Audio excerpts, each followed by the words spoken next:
लोगों का बहुत धन्यवाद। आज आप यहां उपस्थित हुए हैं इस महत्वपूर्ण प्रेस वार्ता के लिए। बंधुगण, आज सुबह से ही टीवी चैनलों पे एक महत्वपूर्ण विषय चल रहा है, क्लब हाउस। जिस क्लब हाउस में दिग्विजय सिंह, जो कांग्रेस पार्टी के दिग्गज नेता है, वो किस प्रकार से बाहर भारत के खिलाफ जहर उगल रहे हैं और किस प्रकार पाकिस्तान के साथ हां में हां मिला रहे हैं, वो हम सब ने आज टीवी चैनलों के माध्यम से सुबह से देखा हुआ है। कोई नई बात नहीं है। ये वही दिग्विजय सिंह हैं जिन्होंने पुलवामा हमले को एक दुर्घटना मात्र बता दिया था, आतंकवादी घटना बताने से भी वो कतरा रहे थे। ये वही दिग्विजय सिंह है जिन्होंने कहा था 26/11 तो आरएसएस की साजिश है, और किस प्रकार से उस समय पाकिस्तान को क्लीन चिट देने का प्रयास किया था। तो दिग्विजय सिंह जी का यह कहना कोई नई बात नहीं है कि बंधुगण, मगर एक सीरियसनेस के साथ हम ये कहना चाहते हैं कि ये कोई वन रैंडम स्टेटमेंट, ये किसी एक कांग्रेस के व्यक्ति का पर्सनल विचार हो, निजी विचार हो या व्यक्तिगत विचार हो, ऐसा नहीं है। कुछ दिनों पहले हमने एक टूल किट के विषय में भी जिक्र किया था। ये सारा जो आप देख रहे हैं, ये सारा उस टूल किट का हिस्सा है।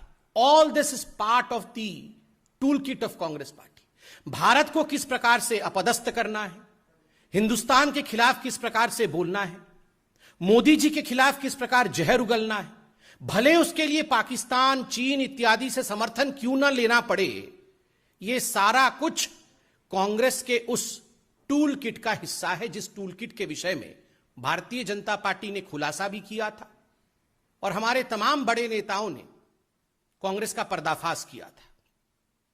बंधुगण, इस क्लब हाउस में हम देखते हैं कि पाकिस्तान का एक पत्रकार, पाकिस्तान का एक जर्नलिस्ट किस प्रकार से मोदी जी के हटने के बाद भारत की सत्ता क्या होगा, भारत के सत्ता का पॉलिसी कैसा होगा, कश्मीर पॉलिसी कैसा होगा, इस पर सवाल पूछता है। आप खुद बताइए, आप में से यदि कोई उसमें मौजूद होता, आपसे यह सवाल पूछा जाता, तो स्वाभाविक है हम में से कोई भी व्यक्ति उस पत्रकार को कहता, अरे भाई, पत्रकारिता तो ठीक है, हमारे यहां सरकार कब परिवर्तित होगी, कैसे परिवर्तित होगी, इसमें आपको नाक घुसाने की आवश्यकता क्या है? इस विषय में आपको व्यक्तिगत रूप से इंटरफियर करने की आवश्यकता क्या है? आप तो पाकिस्तानी हैं। मगर नहीं, दिग्विजय सिंह जी ने धन्यवाद देते हैं, थैंक यू। थैंक यू कहने के बाद दिग्विजय सिंह जी ओब्लाइज करते हैं और उत्तर देते हैं कि अगर मोदी जी हट जाते हैं सत्ता से, तो जो कश्मीर पॉलिसी होगी उसके अंतर्गत कांग्रेस की जो सरकार आएगी, वो आर्टिकल 370 को फिर से रिवोक कर देगी, अर्थात आर्टिकल 370 को, 370 को जम्मू कश्मीर में पुनः स्थापित करेगी। आप सोचिए जरा, ये दो चीजें दर्शाता है।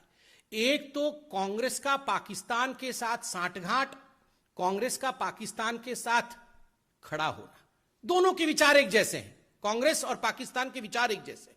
और दूसरा, आज कश्मीर में जिस प्रकार की शांति का वातावरण है, वहां जिस प्रकार से महिलाओं के अधिकार को लेकर कश्मीर आगे बढ़ा है, बच्चों की शिक्षा का अधिकार आगे बढ़ा है, ऐसे कई 100 हिंदुस्तान के लॉ है, कानून है, जो हिंदुस्तान में लागू होते थे और जम्मू कश्मीर में लागू नहीं होते थे, आज वो वहां लागू हो रहे हैं, वहां के लोगों का जीवन सुचारू रूप से आगे बढ़ रहा है। उसके खिलाफ भी कांग्रेस एक वातावरण तैयार करना चाहती है। बंधुगण, एक पैटर्न है, आप अगर डॉट्स को ज्वाइन करेंगे तो आप देखेंगे आज जो दिग्विजय सिंह जी ने कहा है, मुझे तो पूरा शक है कि ये पूरा का पूरा स्टेज मैनेज था। उस पत्रकार को दिग्विजय सिंह या कांग्रेस पार्टी के किसी बड़े नेता ने ही कहा होगा कि ये सवाल आप पूछना। ऐसा नहीं है कि उसने कोई रैंडम सवाल पूछ लिया, ये सब स्टेज मैनेज होता है, ये टूल किट का हिस्सा है। कहा गया होगा ये सवाल पूछना और उसके बाद बताया गया होगा, क्योंकि एक बहुत बड़ा पैटर्न है। मैं एक एक करके वो पैटर्न आपको गिनाता हूं। आर्टिकल 370 पे डिस्कस कर रहे हैं मित्रों, आपको याद होगा, और मैं तो चैनलों से ये रिक्वेस्ट करूंगा, आप चतुर्थ स्तंभ हैं, आप उस बाइट को जरूर दिखाइएगा जब पार्लियामेंट में आदरणीय गृह मंत्री अमित शाह जी खड़े होकर आर्टिकल 370 के विषय में अपना वक्तव्य आरंभ ही करने वाले थे, तभी जो लीडर ऑफ ऑपोजिशन है कांग्रेस पार्टी की ओर से अधीर रंजन चौधरी, वो तुरंत खड़े हो जाते हैं, तत्क्षणात खड़े हो जाते हैं और खड़े होकर कहते हैं नहीं नहीं नहीं नहीं, ये चर्चा हम कैसे कर सकते हैं, ये तो बायलैटरल इशू है, ये आर्टिकल 370 तो द्विपक्षीय इशू है, इसमें भारत कैसे अपने आप डिस्कशन कर सकती है बिना पाकिस्तान के कंसेंट के? तो ये तो हिंदुस्तान के पार्लियामेंट के पटल पे किस प्रकार से कांग्रेस पार्टी का पर्दाफाश हुआ था, ये पूरे हिंदुस्तान ने देखा था। और तो और अधीर रंजन चौधरी जी के पीछे स्वयं श्रीमती सोनिया गांधी जी मौजूद थी, और ये सब कुछ सोनिया गांधी जी के उकसाने पर अधीर रंजन चौधरी ने कहा था कि how can article 370 be discussed unilaterally by the Indian parliament, it is a bilateral issue. ये पैटर्न उससे पहले से शुरू हुआ। जब आप याद करिए, मणिशंकर अय्यर जाते हैं पाकिस्तान और वहां एक साक्षात्कार में, एक टीवी इंटरव्यू में कहते हैं मोदी को हटाना होगा, मोदी को हटाना होगा और हमें लाना होगा। ये मोदी को हटाना होगा और कांग्रेस को लाना होगा, ये गुहार कोई आज से नहीं, जब से मोदी जी हिंदुस्तान के प्रधानमंत्री बने हैं तब से ये गुहार कांग्रेसी नेता, कांग्रेस के दिग्गज नेता पाकिस्तान से लगा रहे हैं। और आप सिमिलैरिटी देखिए, 2014 के आसपास जब मणिशंकर अय्यर कह रहे थे मोदी को हटाना होगा, पाकिस्तान का वो एंकर था, वो डर गया, वो बोलता हम कैसे हटाएंगे जी। मतलब वो सोचा कि ये किस प्रकार का डिस्कशन हो रहा है, मगर मणिशंकर अय्यर अड़े रहे मोदी को हटाना होगा, आपकी मदद से हटाना होगा। और कल जो क्लब हाउस में हुआ है उसमें भी मोदी को हटाना होगा, मोदी के हटने के बाद का भारत कैसे होगा, ये चिंता पाकिस्तानियों और कांग्रेसियों के बीच में चल रही है। बंधुगण, ये वही मणिशंकर अय्यर भी हैं। आप याद करिए, हम जम्मू कश्मीर के विषय में बात कर रहे हैं, विगत अगस्त के महीने में ये वही मणिशंकर अय्यर है जिसने कश्मीर और जम्मू को कंपेयर किया था फिलिस्तीन के साथ, कि हिंदुस्तान ने जम्मू कश्मीर को फिलिस्तीन बना दिया है। ये किस प्रकार का संदेश पूरे विश्व में भेजते हैं। और इन सबके सरगना, चाहे वो दिग्विजय सिंह हो, चाहे वो मणिशंकर अय्यर हो, ये सबके सरगना है आदरणीय राहुल गांधी जी। राहुल गांधी जी, आपको याद होगा, आर्टिकल 370 जब एब्रोगेट हुआ था, उसके बाद उन्होंने 25 अगस्त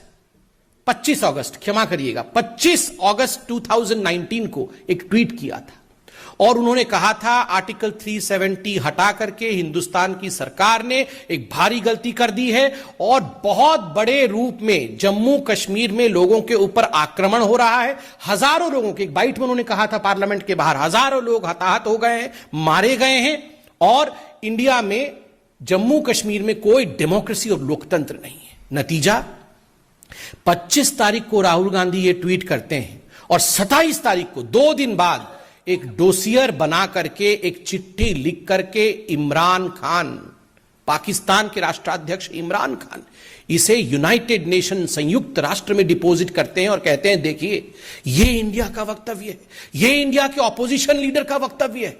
आप सोचिए जरा, मुझे तो शक है कि ये किस प्रकार से टाइमिंग थी कि 25 तारीख को राहुल गांधी का ट्वीट और 27 तारीख को यूनाइटेड नेशन में प्रस्तुत हो जाना। कहीं ये सांठगांठ तो नहीं? ये कितना बड़ा टूल किट है। कहीं ये सांठगांठ तो नहीं कि हां मैं ट्वीट करूंगा तुम उसे प्रस्तुत कर देना, और हजारों लोग मारे गए। किस प्रकार से झूठ फैलाया गया, एक पैटर्न है। और तो और ये वही राहुल गांधी है जिन्होंने, जब हिंदुस्तान की जाबाज आर्मी ने जज्बा दिखाया था और एयर स्ट्राइक और सर्जिकल स्ट्राइक किया था, उस समय सर्जिकल स्ट्राइक को फर्जिकल बताने का काम और उसे खून की दलाली बताने का काम किया था। ये वही राहुल गांधी है। और राहुल जी, मैं तो सवाल आप ही से पूछूंगा, आपके पुराने ट्वीट्स निकाल के लाया हूं। ये एक ट्वीट है 13 तारीख का, 13 फरवरी 2020 का। उसमें उन्होंने कोरोना को लेकर राहुल गांधी जी ने एक ट्वीट किया था, आप देख सकते हैं, जिसमें जम्मू कश्मीर को पाकिस्तान का हिस्सा दिखाया था। राहुल गांधी जी, ये क्या हो रहा है? दिग्विजय सिंह जी आज पाकिस्तान के साथ खड़े हैं, मणिशंकर अय्यर खड़े हैं, आप ऐसा एक नक्शा भारत का ट्वीट करते हैं जिसमें जम्मू कश्मीर जो है वो पाकिस्तान का हिस्सा है। ये क्या रहा है? देखिए, उसी पैटर्न के अंतर्गत शशि थरूर, आपको याद होगा, हिंदू पाकिस्तान में कोरोना का मैनेजमेंट इतना बढ़िया हो गया कि शशि थरूर जी को जलन हो रही थी, वो भी फर्स्ट वेव में। उन्होंने 18 अक्टूबर 2020 को पाकिस्तान को संबोधित करते हुए, ऐसे ही एक क्लब हाउस, उस समय क्लब हाउस नहीं खुला था, उस समय कुछ वेबसाइट, वेब चैट वगैरह था, उस वेब चैट में कह रहे थे कि मुझे तो जलन हो रही है, पाकिस्तान कितनी खूबसूरती के साथ कोरोना का मैनेजमेंट कर रहा है। ये सारे नेता और आप इनसे पूछिएगा तो बताएंगे ये तो व्यक्तिगत विचार है। ये व्यक्तिगत विचार नहीं है जी, ये सब टूल किट का हिस्सा है। बी हरिप्रसाद, इनके इतने बड़े नेता कर्नाटक से, और उन्होंने कहा पुलवामा का जो हमला हुआ वो मोदी जी और इमरान खान इन दोनों ने मिलकर सांठगांठ के साथ कराया है। और तो और ये जो कांग्रेसी हैं, इन्होंने जाके टर्की में किस प्रकार से एक ऑफिस खोला ये आपने देखा था, और वहां जाके यूसुफ खान को अपना अध्यक्ष बनाया था। टर्की में ऑफिस, यहां का तो ऑफिस का कोई अध्यक्ष है नहीं, वहां पर अध्यक्ष लगा के बैठाया हुआ था। ओसामा जी, हाफिज सईद जी, ये सब तो आप जानते ही हैं। मगर बंधुगण, ये सब सुनने के बाद, ये सब जानने के बाद एक बात तो स्पष्ट हो जाता है, ये हाफिज सईद जो कुख्यात आतंकवादी है, उसने ऐसे ही नहीं कहा था कि भारतवर्ष में एक अच्छी पार्टी है Congress party, I love Congress party. ये हाफिज सईद ने कहा था, आप सबने दिखाया था, वो वीडियो मौजूद है। ये ऐसे ही हाफिज सईद कांग्रेस पार्टी से प्यार नहीं करता है। और आज मैं एक निवेदन करता हूं, ये कांग्रेस पार्टी अपने नाम को बदले, INC को बदल करके ANC कर दे। ये अपने आप को INC कहती है, आज मैं कहता हूं ये अपने आप को ANC कहे, एंटी नेशनल क्लब हाउस। ये एक ऐसा क्लब हाउस है जिसमें सारे लोग मोदी जी से घृणा करते करते आज हिंदुस्तान से घृणा कर बैठे हैं। ये वही कांग्रेस पार्टी है जिसमें पी चिदम्बरम कह रहे थे कि आर्टिकल 370 इसलिए हटाया गया क्योंकि जम्मू कश्मीर जो है वो मुस्लिम बाहुल्य क्षेत्र है। तुष्टिकरण की पराकाष्ठा को आप देखिए बंधुगण, केवल इस पैटर्न में पाकिस्तान हो ऐसा नहीं है। इस टूल किट में चाइना पाकिस्तान एक्सेस भी था। इस टूल किट में 2008 में जो MOU साइन किया गया सोनिया जी और राहुल जी द्वारा, और काफी डोनेशन, करोड़ों में डोनेशन जो कांग्रेस के अकाउंट में चाइना से आया, ये सब यूं ही नहीं हुआ है। ये सब उसका हिस्सा है कि हम मिलकर किस प्रकार भारतवर्ष को नीचे दिखाएंगे। कश्मीर में आर्टिकल 370 पुनः स्थापित करने के लिए चीन, पाकिस्तान इत्यादि के साथ मिलकर काम करेंगे। ये 2008 में MOU का भी हिस्सा है। और आपको याद होगा डोकलाम का जब स्टैंड ऑफ हुआ था, पूरा ये गांधी का कुनबा, ये तथाकथित गांधी का कुनबा जो है, ये प्रियंका जी, राहुल जी, वाड्रा जी और भी सब जी, वो सारे के सारे चाइनीज टेंट के नीचे मिले थे। पहले तो मना कर रहे थे, बाद में जब फोटो आ गया और मीडिया ने फोटो चला दिया तब हाथ खड़े करके हां हम वहां थे। आप बताइए ये किस प्रकार की राजनीति कांग्रेस पार्टी कर रही है। आज भारतीय जनता पार्टी इस मंच से आज हम ये डिमांड करते हैं कि दिग्विजय सिंह जी ने पाकिस्तान के एक पत्रकार को जिस प्रकार से मोदी के हटने के बाद भारत कैसा होगा, उसमें हम आर्टिकल 370 को बहाल कर देंगे। इस पर सोनिया गांधी जो कि अभी कार्यकारी अध्यक्ष हैं, और राहुल गांधी जिनको भविष्य में वो अध्यक्ष बनाना चाहते हैं शायद कांग्रेस पार्टी, दोनों क्या सोचते हैं? क्या ये कांग्रेस का राय है या नहीं है? हम चाहते हैं इसमें राहुल जी एक प्रेस कॉन्फ्रेंस करके देश को संबोधित करें और इस सच्चाई को देश के सामने रखें। बहुत बहुत धन्यवाद। ये सवाल हो तो पूछें।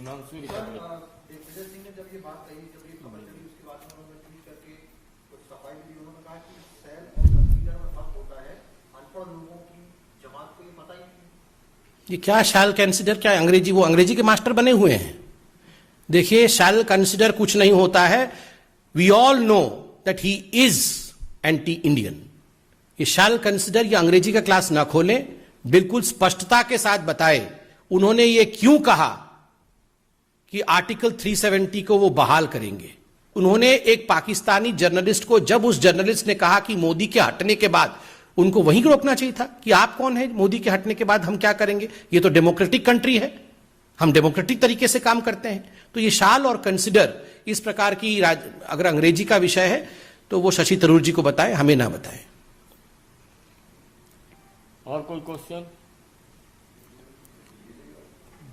अरविंद केजरीवाल कोरोना मैनेजमेंट को लेकर उन्होंने बयान दिया है कि काफी दिक्कत थी, उस वक्त अभी तैयारी पूरी कर रहे हैं। देखिए अभी अरविंद केजरीवाल जी जो दिल्ली के मुख्यमंत्री हैं, उन्होंने प्रेस कॉन्फ्रेंस किया और उन्होंने प्रेस के माध्यम से संबोधित करते हुए कहा कि वो दिन रात युद्ध स्तर पे थर्ड वेव की तैयारी कर रहे हैं, टैंकर इत्यादि ला रहे हैं, ऑक्सीजन प्लांट भी बना रहे हैं, वो सब कुछ कर रहे हैं। मगर हम तो इसमें राजनीति नहीं करना चाहते हैं। और ना ही इस विषय को लेकर हम लोग रोज टीवी पे आते हैं, मगर चूंकि आपने सवाल पूछा है, अरविंद जी अगर यही तैयारी सेकेंड वेव से पहले कर लेते तो कितना बढ़िया होता। सेकेंड वेव ही नहीं होता। सेकेंड वेव से पहले वो केवल एडवर्टाइजमेंट करते थे और हर दिन टीवी ऑन करिए तो सुबह दोपहर शाम हमेशा टीवी पे दिखते थे। 1000 करोड़ रुपए उन्होंने टीवी के एडवर्टाइजमेंट पे खर्चा किया। हम तो बहुत सम्मान के साथ, क्योंकि हम राजनीति में विश्वास नहीं रखते हैं, टकराव में बिल्कुल विश्वास नहीं रखते। हम तो चाहते हैं कि यही 1000 करोड़ रुपए अगर उन्होंने खर्च किया होता तो ऑक्सीजन डिलीवरी भी होती घर घर पे और फल फ्रूट भी घर घर पहुंच जाते लोगों के, सब लोग स्वस्थ होते।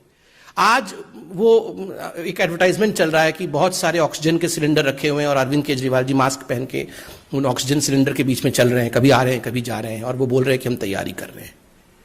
मगर सेकेंड वेव के समय तो आप बोल रहे थे कि हमें तो केंद्र सरकार काम नहीं करने दे रही है। आज आप बोल रहे हैं हम ऑक्सीजन प्लांट लगा रहे हैं, ऑक्सीजन सिलेंडर हम प्रोक्योर कर रहे हैं। आज तो मोदी जी नहीं रोक रहे हैं। मोदी जी ने फरवरी के महीने में ही दिल्ली सरकार को कोरोना के सेकेंड वेव के लिए चेता दिया था, पूरी तरह से चेता दिया था, लिखित में चेताया था। मगर मुझे दुख के साथ कहना पड़ रहा है, क्योंकि हम राजनीति नहीं करना चाहते हैं, कि अरविंद केजरीवाल जी एडवर्टाइजमेंट करने में व्यस्त रहे, वो सेकेंड वेव की तैयारी वो कर नहीं पाए। अब कहीं ना कहीं उनके मन में एक ग्लानि है, तो ये थर्ड वेव आएगा उसकी तैयारी कर रहे हैं, उसकी अब वो एडवर्टाइजमेंट कर रहे हैं। थर्ड वेव ना आए, हम सभी तैयार रहें, ये हम चाहते हैं। बहुत धन्यवाद।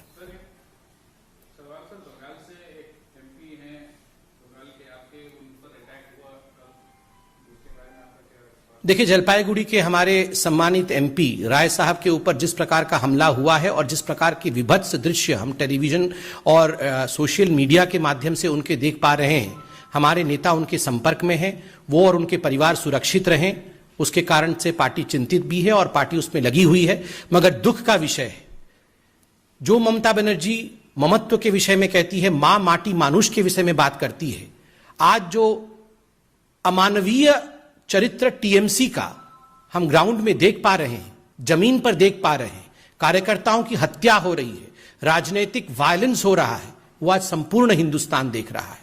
बंगाल की जनता और हिंदुस्तान की जनता इसे क्षमा नहीं करेगी। हिंदुस्तान में किसी प्रकार के राजनीतिक हिंसा के लिए कोई स्थान नहीं है। धन्यवाद। उनके मन से कल कहा गया कोई भाजपा नहीं रहेगा। हाँ, उनके मन से भी बिल्कुल सही कह रहे हैं संजय जी। कल जब हम सब ने ममता बनर्जी जी को टीवी पे देखा, उन्होंने खुद ही कहा था कि आगे ऐसा समय आएगा कि कोई भाजपा रहेगा नहीं बंगाल में। तो वो तो चुनाव से पहले भी धमकी दे रही थी कि जिस दिन मेरा समय आएगा मैं तो छोड़ने वाली हूं नहीं, और आज फिर से कह रही हैं कि भाजपा रहेगा नहीं, मैं रहने दूंगी नहीं। बस हाथ जोड़ के इतना निवेदन है कि यह देश शांतिप्रिय देश है, इसमें लोगों की हत्या करना, आप सोचिए अगर सांसद के ऊपर इस प्रकार का हमला हो रहा है तो आम कार्यकर्ताओं के ऊपर जिस प्रकार की हमलाएं हो रही होंगी वो आप सोच सकते हैं। एक गवर्नर तक को छोड़ा नहीं जा रहा है, सांसद को छोड़ा नहीं जा रहा है, तो लोगों के ऊपर क्या हो रहा होगा। बहुत बहुत धन्यवाद। जी हिमांशु जी।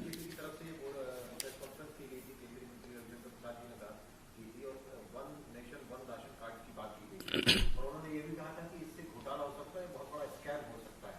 दिल्ली सरकार ने उसको लागू नहीं किया है, one nation one ration card, क्या कहेंगे? देखिए, दिल्ली सरकार जिस प्रकार की ड्रामा कर रही है वो हम सब जानते हैं।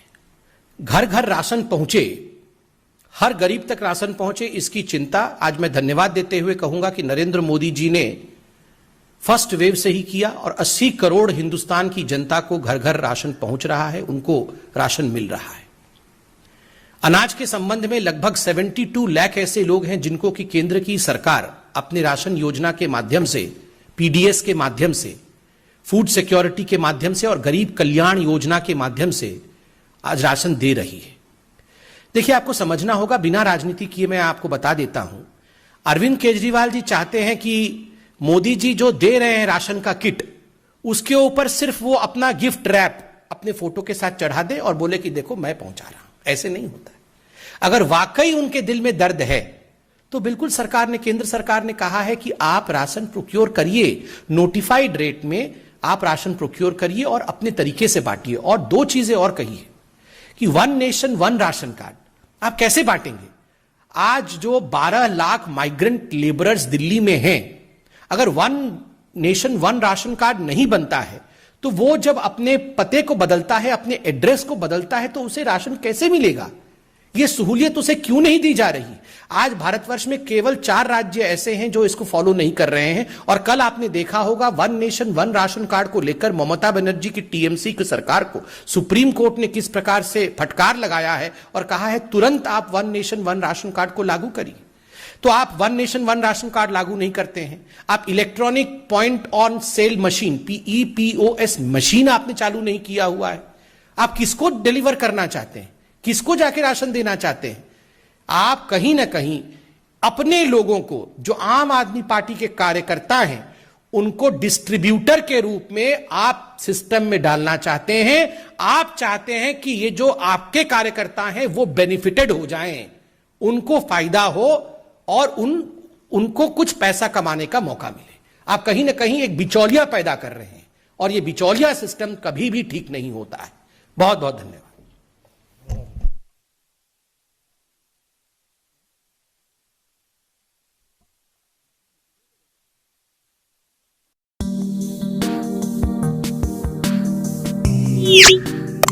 Hey there. Subscribe to my channel. And also press this bell icon. So you never miss any new updates, cause whenever we upload new video you will get a notification on your phone.